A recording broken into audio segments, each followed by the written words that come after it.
Akhirnya sempat bikin konten video panjang lagi. Kemarin-kemarin gue habis solo trip ke Jepang dan ngunjungin dua kota, Kyoto sama Osaka. Gak ke Tokyo soalnya budget gak cukup.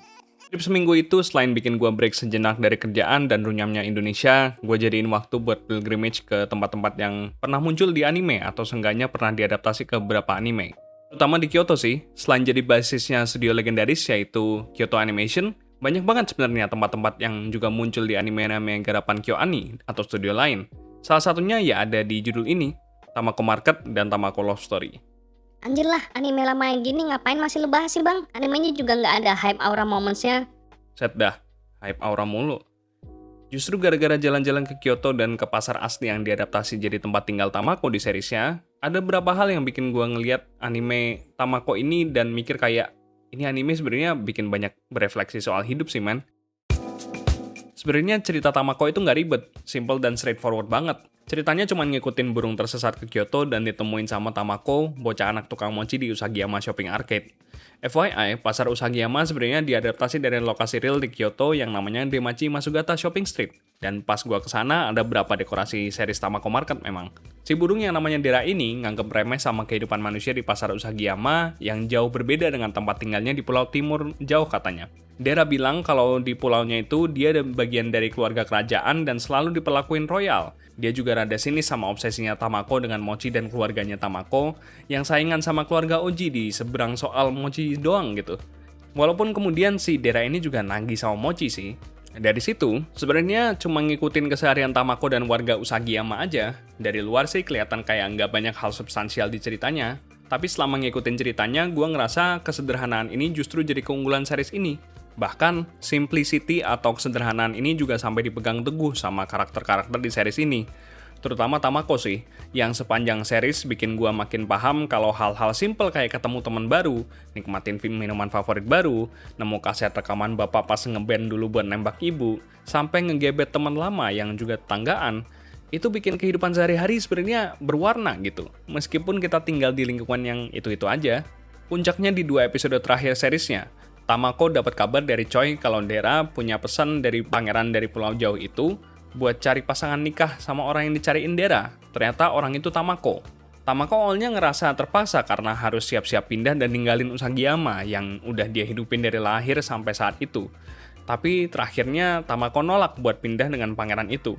Alasannya bukan nggak suka sama si pangeran, tapi ternyata nggak gua duga saat itu. Dia lebih memilih hidup apa adanya di Usagiyama. Dikelilingi orang-orang yang udah dia kenal dari lama, dia pengen bantu usaha keluarganya yang sederhana, yaitu toko mochi itu.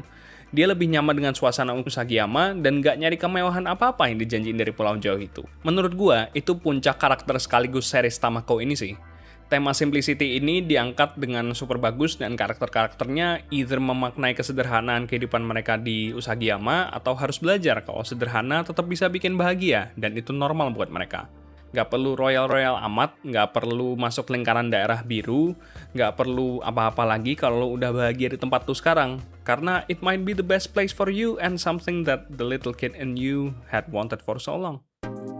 Sifat sederhana ini ternyata juga nggak cuma bikin gua suka sama Tamako, tapi temen dia dari kecil sama gede sekarang yaitu Mochizo. Mochizo ini tetangganya Tamako, dari keluarga Oji yang saingan sama keluarga kita Shirakawa, keluarganya Tamako, kalau soal jualan mochi. Mochizo zaman kecil suka godain Tamako, tapi sejak Tamako kehilangan ibunya, Mochizo jadi kayak punya soft spot buat Tamako, dan ngerasa iba. Awalnya Mochizo punya perasaan kayak teman masa kecil biasa, tapi rasa iba itu berubah jadi rasa sayang. Rasa sayang ini diliatin di salah satu episode Tamako Market, dan itu dinotis sama Dera dan salah satu temennya, yaitu Midori. Mochizo makin serius setelah diyakinin Dera sama Midori, dengan dia berusaha banget buat nenggo ke Tamako buat nggak nerima tawaran tersebut. Buat gue, ini kayak Mochizo takut kehilangan Tamako banget, padahal Tamako waktu itu biasa aja gitu, atau malah lebih kebingung gitu ya.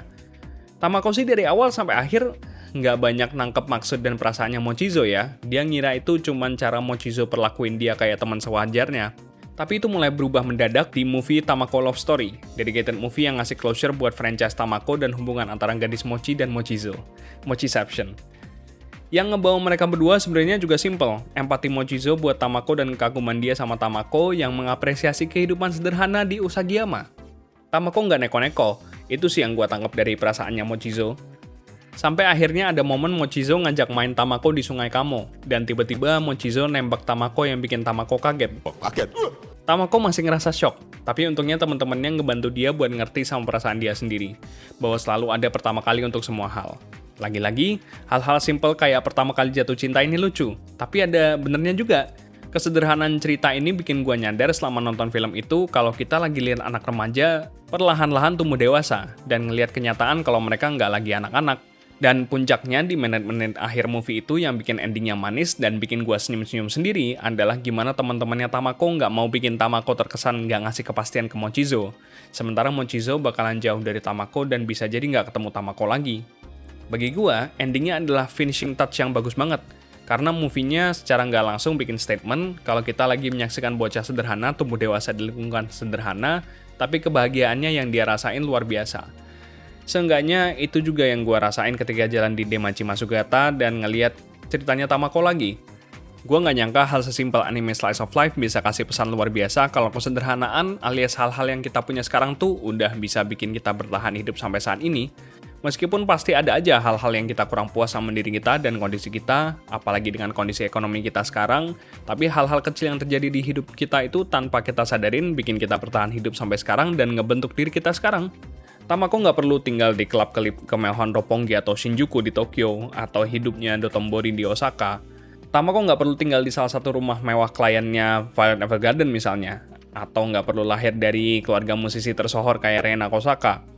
Dia cukup hidup di hari itu dan di tempat itu saja, seakan dia cukup menunggu gimana hidup ngalir pas dia ikutin.